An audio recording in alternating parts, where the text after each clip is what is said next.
What gave you the incentive to write this book? I've been interested in, shall we say, society, political philosophy, 35 years.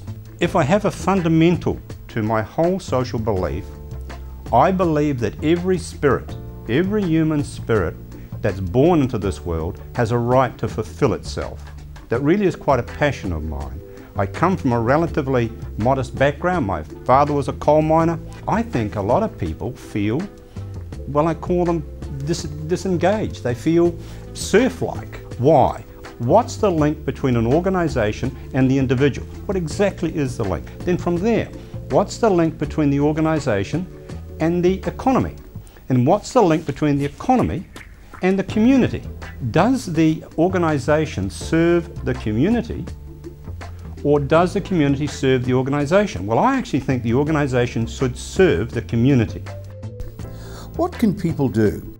Well, I think this book helps explain what they can do, but the first thing in a democracy, Gerard, I believe strongly, people have much more power than they currently recognise. They think that the power resists with the money and the politicians and the people who control the structure. But in fact, the real power rests in that vote every 3 or 4 or 5 years, whenever it is. And I'd like to think that this book can explain to people what's going on. It's a simple, small book. Explain to people in clear scientific language what's going on. It is not complicated. It's an easy read, and make it clear enough to say, well, look, there is something here that we believe in, something here we might better take action on.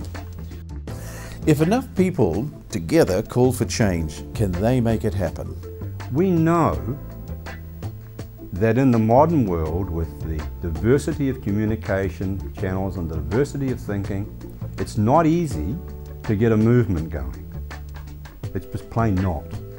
If in democracy we are united, we can achieve the change we want. And the other important thing that underlies all my thinking, society doesn't exist independent of us in the way that a tree or a photon exists. What's democracy about? It's the ability to peaceably change bad governments when you need to. What conclusions do you want people to reach after reading this book?